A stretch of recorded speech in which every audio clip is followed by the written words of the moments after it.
টানা ৮ বছর ঢাকা বিশ্ববিদ্যালয়ে উপাচার্যের দায়িত্ব পালন করেছেন অধ্যাপক ম স আরেফিন সিদ্দিক।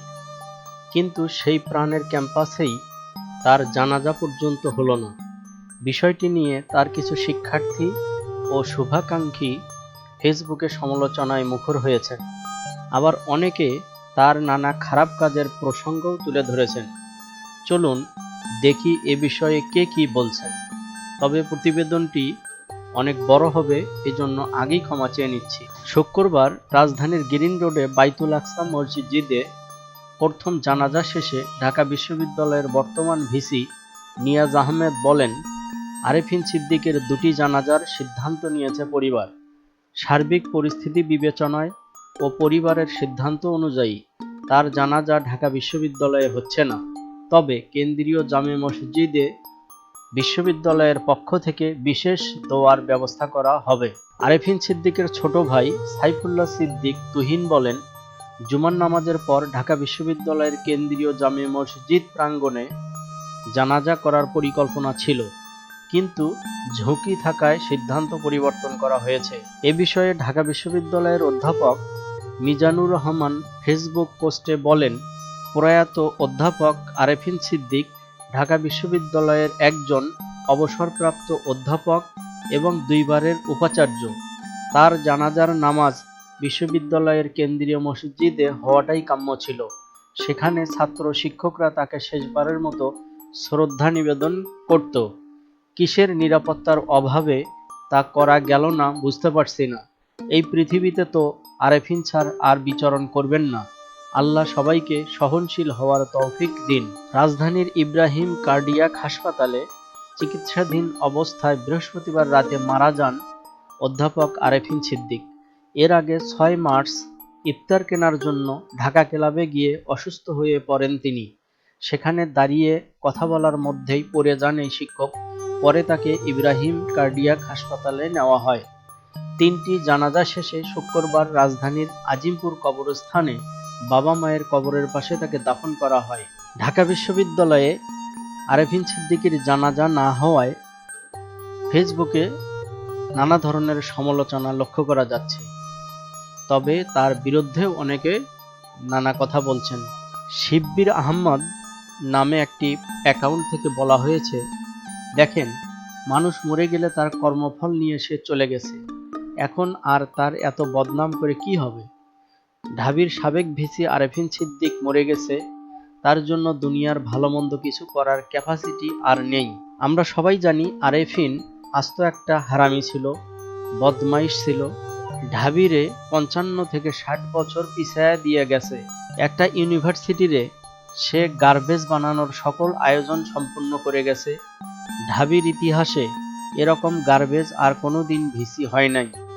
কিন্তু এসব এখন বলে আর কি লাভ হবে। একটা মৃত মানুষের সমালোচনা না করাই ভালো। এগুলো কইরেন না আপনারা। মৃত মানুষকে নিয়ে পচা কথা বলতে নেই।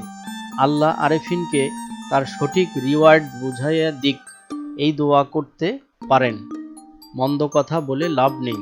সুকুমার চন্দ্র নামের একটি আইডি থেকে বলা হয়েছে, ঢাবির সাবেক VC doctor Arefin Siddique sir পরলোক গমন করেছেন।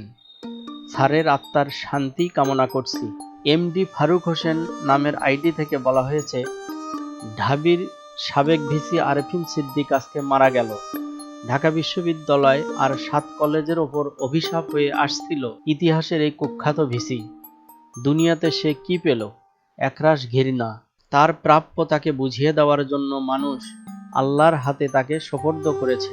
ইতিহাসের নির্মম দিক হলো, ইতিহাস থেকে কেউ শিক্ষা নেয় না। ইতিহাসের আরও নির্মম দিক হলো, ইতিহাস কাউকে ছাড় দেয় না। ইতিহাস থেকে খুব কম মানুষই শিক্ষা নেয়। ইডেন 6 হল সার্কেল নামের একটি পেজ থেকে বলা হয়েছে, ঢাবির সাবেক ভিসি আরেফিন সিদ্দিক ইন্তেকাল করেছেন। মারা গেলে মানুষকে ভালো বলতে হয়, তাই দোয়া রইল আপনার জন্য। তাও বলতে বাধ্য হচ্ছি, ৭ কলেজের লাখ লাখ শিক্ষার্থীর জীবন নরক করার কারিগর আপনি। রহমতুল্লাহ রাকিব নামের আইডি থেকে বলা হয়েছে, তিনি মারা গেছেন, কর্ম অনুযায়ী ফল পাবেন। তবে ৭ কলেজের জন্মদাতা, ঢাকা বিশ্ববিদ্যালয়ের ধ্বংসের প্রধান কুশীলব আরেফিন সিদ্দিকের মৃত্যুতে বিন্দুমাত্র সহানুভূতি অথবা শোক অনুভব করছি না। কাশেম হারুন নামের একটি আইডি থেকে বলা হয়েছে, ঢাবির সাবেক ভিসি আবু আহসান মোহাম্মদ শামসুল আরেফিন সিদ্দিক স্যার মারা গেছেন। ইন্না লিল্লাহি ওয়া ইন্না ইলাইহি রাজিউন। যদিও উনার রাজনৈতিক মতাদর্শ আমার একদমই পছন্দ ছিল না, তথাপি ব্যক্তি হিসাবে উনাকে কিছুটা পছন্দ করতাম। আল্লাহ উনাকে বেহেশত নসিব করুন, আমিন। আসাদুদ্দিন নামের আইডি থেকে বলা হয়েছে, গতকাল ঢাকা বিশ্ববিদ্যালয়ের সাবেক ভিসি আরেফিন স্যারের মৃত্যুর সংবাদ শেয়ার করি। মানুষ মারা যাওয়ার পর ইহজগতের সাথে তার সকল লেনদেন বন্ধ হয়ে যায়। আরেফিন স্যারের ব্যক্তিগত কিছু ভালো গুণ ছিল, অস্বীকার করার উপায় নেই, কিন্তু উনার অপকর্মের শেষ নেই। এ বিষয়ে লেখার কোনো ইচ্ছা ছিল না, কিন্তু সামাজিক মাধ্যমে উনার কিছু ছাত্র এবং শুভাকাঙ্ক্ষী উনাকে যেভাবে ভালো মানুষের প্রতিচ্ছবি হিসেবে উপস্থাপন করা শুরু করেছেন, তাতে উনার কিছু অপকর্মের ফিরিস্তি তুলে ধরা থেকে নিজেকে নিবৃত রাখতে পারলাম না। ঢাকা বিশ্ববিদ্যালয়ের সাবেক একজন ছাত্র হিসাবে এবং উনার উপাচার্যকালীন সময়ে ক্যাম্পাসে থাকার সুবাদে উনার অপকর্মগুলো জেনেছি। এরপর সাংবাদিকতা পেশায় থাকার সুবাদে উনার অপকর্ম সম্পর্কে সম্যক অবগত। ঢাকা বিশ্ববিদ্যালয়ের ইতিহাসে সবচেয়ে নিকৃষ্ট ভিসি হিসাবে আরেফিন সিদ্দিককে বিবেচনা করা যায় অনায়াসেই। অল্প কিছু ভালো কাজ করলেও সীমাহীন অপকর্ম ও অনাচারের কারণে কিছু ক্ষেত্রে সম্মানীয় হলেও তিনি এদেশের উল্লেখযোগ্য মানুষের কাছে ঘৃণার পাত্র হিসাবে অমলিন থাকবেন। ঢাকা বিশ্ববিদ্যালয়ের সাবেক এই উপাচার্য ফেসিবাদের তল্পিবাহক হিসাবে এমন কোনো অপকর্ম নাই যা করেননি। তার অপকর্মের সবচেয়ে বড় ক্ষেত্র ছিল মেধাকে পাশ কাটিয়ে অযোগ্য অথর্বদের টাকার বিনিময়ে নিয়োগ দেয়া। এসব ছিল ওপেন সিক্রেট। তিনি আরেক অপকর্মের হোতা সাবেক প্রভিসি হারুন মিলে শিক্ষক নিয়োগ না দিয়ে নীল দলের ভোটার নিয়োগ দিতেন। এভাবে তারা ঢাবিতে প্রায় 900 অযোগ্য দলদাস শিক্ষক নিয়োগ দেন। অনার্স মাস্টার্সে ফার্স্ট ক্লাস ফার্স্টধারীদের রেখে টাকার বিনিময়ে লীগের ক্যাডার, এলাকার পোলাপাইন এবং অযোগ্যদের নিয়োগ দিতেন। নীল দলের ভোটার ছিল শিক্ষক নিয়োগের মানদণ্ড। নতুন নতুন বিভাগ খুলে টাকার বিনিময়ে এবং উপরের প্রেসক্রিপশনে দলীয় লোকজনকে নিয়োগ দিতেন। শিক্ষক নিয়োগ ছাড়াও কর্মকর্তা কর্মচারী নিয়োগে চলত বাণিজ্য। টাকা, এলাকা, দল ছিল নিয়োগের যোগ্যতা। আর বিরোধী মতের হলে যতই যোগ্যতা থাকুক, তাদের নিয়োগে ছিল অলিখিত নিষেধাজ্ঞা। ঢাকা বিশ্ববিদ্যালয়ের প্রশাসনকে সাবেক ভিসি ছাত্রলীগের হাতে বর্গা দিয়েছিলেন। ক্যাম্পাস এবং হলগুলোতে ছাত্রলীগের শাসন চলত। হলে সিট বরাদ্দ থেকে শুরু করে হলের সকল সিদ্ধান্ত আসত ছাত্রলীগের হাত ধরে। গভীর রাতে ঘুমন্ত ছাত্রদের ডেকে নিয়ে ছাত্রদল বা শিবির ট্যাগ দিয়ে ছাত্রলীগের নেতাদের রুমে রাতভর নির্যাতন করে পুলিশের হাতে তুলে দেওয়া হতো। এসব কাজে সরাসরি আরেফিন সিদ্দিকের প্রশ্রয় ছিল। বিশ্ববিদ্যালয় প্রশাসন ও প্রক্টরিয়াল টিম এসব অপকর্মে ছাত্রলীগের সহযোগীর ভূমিকা পালন করত। সাবেক ভিসির আরেকটি অপকর্ম ছিল অত্যন্ত সুকৌশলে ঢাকা বিশ্ববিদ্যালয়ের ভর্তিতে মাদ্রাসা ছাত্রদের সুযোগ বন্ধ করে দেওয়া। এছাড়া ঢাকা বিশ্ববিদ্যালয়ে দ্বিতীয়বার ভর্তির সুযোগ বন্ধ করা ছিল আরেফিন সিদ্দিকের আরেকটি অপকর্ম। তিনি বিরোধী মতের ছাত্রদের জঙ্গি আখ্যা দিতেন। অনেক ছাত্র তো তার কারণে অনার্স ফাইনাল পরীক্ষা দিতে পারেনি।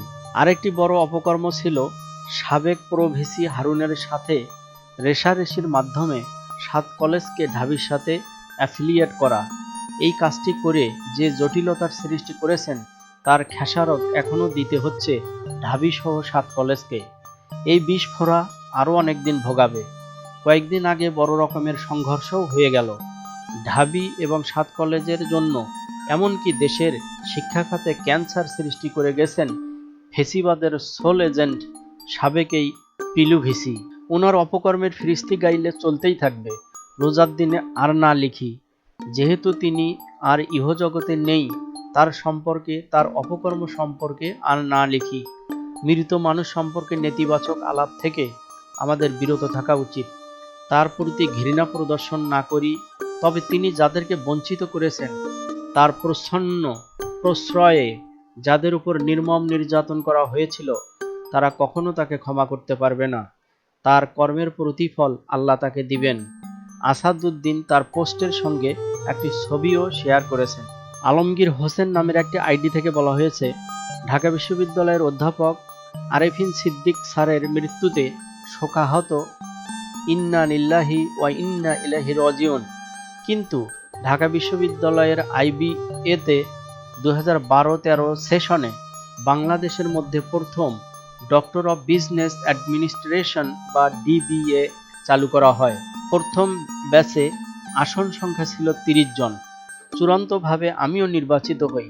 ভর্তি হওয়ার আগে সে সময়ের ভিসি আরেফিন স্যার মারাত্মক অসহযোগিতা করেন। আইবিএ এর সাথে তার মনস্তাত্ত্বিক দূরত্ব বা ইগো প্রবলেম ছিল বলে আমাদের কাছে মনে হয়েছিল। আমরা কয়েকজন দেখাও করেছিলাম। বর্তমান অগ্রণী ব্যাংকের চেয়ারম্যান বখতিয়ার স্যারও আমাদের সাথে ছিলেন। আইবিএ থেকে বিবিএ, এমবিএ পাশ করা শিক্ষার্থীরাও আমাদের সাথে ছিলেন। ভিসি স্যারের কাছে গিয়েও আমরা সুরাহা পাইনি। রেজিস্ট্রার অফিসের মাধ্যমে নিত্য নতুন শর্ত আরোপ করেছিলেন। আইবিএতে ডিবিএ চালু হোক সে বিষয়ে তার আন্তরিকতা পাচ্ছিলাম না। পাস কোর্স ডিগ্রি করে আইবিএতে এমবিএ করে নির্বাচিত প্রার্থীর ডিবিএ ভর্তির ক্ষেত্রে প্রশ্ন তুলেছিলেন, যদিও তিনিও পাস কোর্সের ছাত্র ছিলেন। চূড়ান্তভাবে নির্বাচিত 30 জনের মধ্যে অর্ধেকের বেশি প্রার্থীকে অজ্ঞাত কারণে আর ভর্তি করা হয়নি। তৎকালীন আমেরিকার রাষ্ট্রদূত ডিবিএ ওরিয়েন্টেশন প্রোগ্রামে উপস্থিত ছিলেন। আরেফিন ভিসি স্যারও ছিলেন। আমি ইংরেজিতে অনার্স মাস্টার্স করে কিভাবে ডিবিএতে চান্স পেলাম বিস্ময় প্রকাশ করেছিলেন। যুক্তরাজ্য থেকে বিজনেসের ওপর এমএস করা ও ইউজিসি থেকে ম্যানেজমেন্টের ইকুইভ্যালেন্স সার্টিফিকেট নেয়া, সকল শর্ত পূরণ করেই চান্স পেয়েছি তা তাকে জানিয়েছিলাম। আমরা তাকে কনভিন্স করতে সক্ষম হইনি। তার মধ্যে কেন জানি অহংবোধ ও ক্ষমতার অপব্যবহার পরিলক্ষিত হয়েছিল। যখন সুহৃদরা পিএইচডির কথা বলে তখন ডিবিএর দীর্ঘশ্বাস চলে আসে। আহারে! বিষয়টি নিয়ে মহামান্য হাইকোর্ট বিভাগে রিট এখনো চলমান আছে। বিস্তারিত রায়ে সকল কিছু চলে আসবে। সে সময় এ বিষয়ে তিনি সরকার, শিক্ষা মন্ত্রণালয়, শিক্ষা সচিবকে অগ্রাহ্য করেছিলেন। তার মধ্যে ভাবখানা এমন ছিল, DU's VC is more than that. যদিও তার জানাজা আজ আর ঢাকা বিশ্ববিদ্যালয়ে হয়নি। ক্ষমাই মহত্বের পরিচায়ক। মহান আল্লাহর কাছে প্রার্থনা স্যারকে বেহেশতবাসী করুন। তবে ভিসি স্যারের সকল অসহযোগিতা, হয়রানি আমাদের মনে থাকবে। আজীবন মনে থাকবে ভর্তি পরীক্ষায় আমার ইন্ডেক্স নম্বর 1080। হাসান আদিল সিদ্দিকী নামের একটি আইডি থেকে বলা হয়েছে, ঢাবির ছাত্ররা তাদের অযোগ্য চোর শিক্ষকদের নিয়েই বেশি গর্ব করে।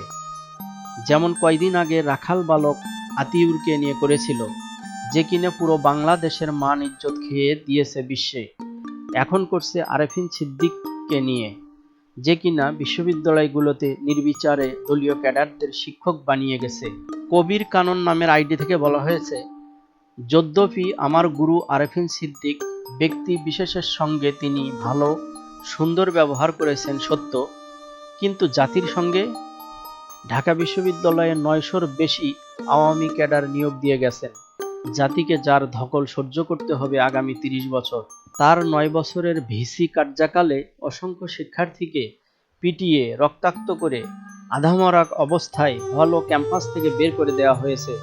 চাইলে ভিসি হিসাবে তিনি এটি বন্ধ করতে পারতেন, কিন্তু ভয়ঙ্কর দলদাস আরেফিন সিদ্দিক এতে ন্যূনতম আগ্রহ দেখাননি। যেহেতু নির্যাতিতরা আওয়ামী ছাত্রলীগ করত না, সুতরাং তাদের উপর হামলা বৈধ, এমন বিশ্বাসই পোষণ করতেন আরেফিন সিদ্দিক। প্রয়াত হওয়ার মাধ্যমে ভিসি আরেফিন দুনিয়ার হিসাব নিকাশের ঊর্ধ্বে চলে গেছেন, কিন্তু তার ছাত্র ও শুভাকাঙ্ক্ষীরা যেভাবে একপেশে বক্তব্য উপস্থাপন করছেন তা জাতির কাছে মিথ্যা সাক্ষ্য প্রদান ও তামাশা ছাড়া কিছুই নয়। ভিসি হিসাবে আরেফিন সিদ্দিক 9 বছর শুধু আওয়ামী এজেন্ডা বাস্তবায়ন করে গেছেন। ছলচাতুরির মাধ্যমে তৃতীয় মেয়াদেও ভিসি থাকতে চেয়েছিলেন, কিন্তু পারেননি। তিনি ছিলেন ভয়ঙ্কর সেবাদাস, একনিষ্ঠ মুজিববাদী। ভিসি থাকাকালীন তার এমন কোনো বক্তব্য পাওয়া যাবে না যেখানে তিনি মুক্তিযুদ্ধে আওয়ামী চেতনা মুজিবের প্রসঙ্গ টানেননি। 2014, 2018 ও 2024-এর ভুয়া নির্বাচনকে তিনি সাফাই গেয়েছেন। 2024-এর আন্দোলন কঠোর হস্তে দমনের পক্ষে ছিলেন তিনি। তার সময় আওয়ামী রেফারেন্স ছাড়া কোনো শিক্ষক নিয়োগ হয়নি, অথচ এটি হওয়া উচিত ছিল যোগ্যতা বিবেচনায়। যেভাবে তিনি জীবনের প্রতিটি সেকেন্ড আওয়ামী স্বার্থ রক্ষা করে গেছেন, ফ্যাসিস্ট আওয়ামীদের কাছে তিনি অবশ্যই একজন হিরো, কিন্তু আমার কাছে তিনি কেবল একজন শিক্ষক, কোনো আদর্শ বা অনুপ্রেরণা নন। এ বিষয়ে ঢাবির সাংবাদিকতা বিভাগের সাবেক শিক্ষক ফাহমিদুল হক ফেসবুকে এক পোস্টে উল্লেখ করেন, অধ্যাপক আরেফিন সিদ্দিক ঢাকা বিশ্ববিদ্যালয়ের শিক্ষক ও উপাচার্য ছিলেন। তার ঢাবি ক্যাম্পাসে জানাজা না হওয়া খুব খারাপ দৃষ্টান্ত হলো। ভবিষ্যতে কারো কারো ভাগ্যে একই ঘটনা ঘটবে। পরিবার চায়নি, এটা চালাকির কথা। পরিবার কেন চায়নি সেটা বুঝতে পারলে আসল বিষয় বোঝা যাবে। অপর এক পোস্টে তিনি লেখেন, আরেফিন স্যারের মৃত্যুতে ভালো মন্দ মিলিয়ে একটা অধ্যায় শেষ হলো। বিশেষত ঢাকা বিশ্ববিদ্যালয়ে এবং গণসংযোগ ও সাংবাদিকতা শিক্ষার জগতে উপাচার্য হবার আগের আর পরের সময়ে আরেফিন স্যারের সাথে আমার সম্পর্ক সম্পূর্ণ দুই রকম। প্রথমটি মৃদুভাষী ব্যক্তিত্ববান শিক্ষকের সাথে মনোযোগী ছাত্রের বা সহকর্মীর, দ্বিতীয়টি অনিয়মপ্রবণ ও কর্তৃত্ববাদী উপাচার্যের সাথে প্রতিবাদী শিক্ষকের। ওপারে ভালো থাকুন স্যার। আল্লাহ হাফেজ।